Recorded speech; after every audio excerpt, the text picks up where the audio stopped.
My name is Patrick John Taillon. It feels surreal. It feels like we've become infused with a reality show as a country. It just seems, it's just honestly, it's a little disparaging.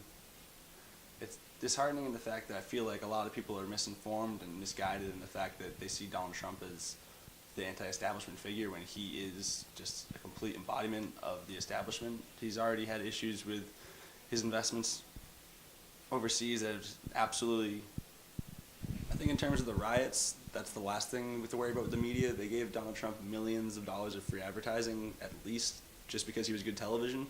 In terms of the riots, for instance, a lot of the people that were arrested at those didn't even vote.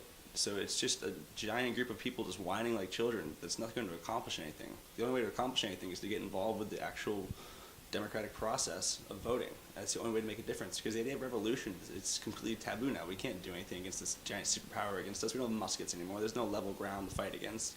If you want to upset the power that's in charge, you have to get involved in the process. So going out in the street and causing a big scene like a bunch of children is not going to do anything.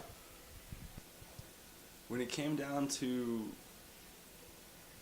the two of them, I think at first I was leaning towards Trump because I just kind of despise Hillary Clinton and her past actions and what she represents. And that's not even referring emails. She's has a history of just jumping back and forth on issues and just being whatever she has to be in order to get votes at that time. She's completely dishonest and just the absolute epitome of just a gross politician.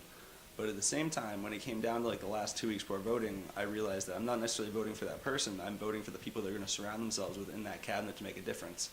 And we've already seen that Donald Trump has just absolutely surrounded himself with nothing we need at this point. The person he's put in charge of the Environmental Protection Agency, in quotes, his job, in quotes, is to dispel the myth of global warming. We have a man in charge who doesn't believe in global warming. That's absolutely bananas. I don't understand how that can be real life. Steve Bannon is a white supremacist with a white supremacist alt-right radio station, and he is in the cabinet. I don't understand what's going on. Like, this doesn't seem real. In terms of favoring one or the other, I hated both of them. I didn't necessarily feel the burn, but I liked who he was as a man, and I think that's a big problem in our nation today is we don't look towards our leaders for their character. And if we had simple principles of we shouldn't allow a person like that to be in charge of us, I don't think we'd be in this position, because if we're just looking at moral fiber, Donald Trump shouldn't be anywhere near that podium, anywhere near that position.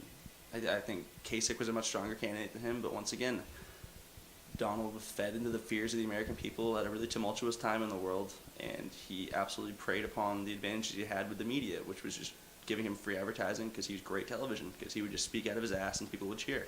I swear to God, one time he answered a question with the wall is going to get 10 feet higher, and the crowd went crazy.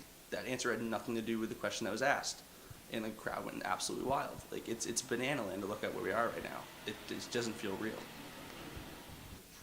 Well, he is our president, and we have to wish him the best because we're all on the ship together, and we have to hope he's going to do a good job. You have to be optimistic. If you're going to be pessimistic, at least approach it from a sensible point of view. I mean, if you're going to be one of those people that demands a recount or demands that he's not my president or says I'm going to move to a different country, you're not helping anything. If anything, you're helping what you hate.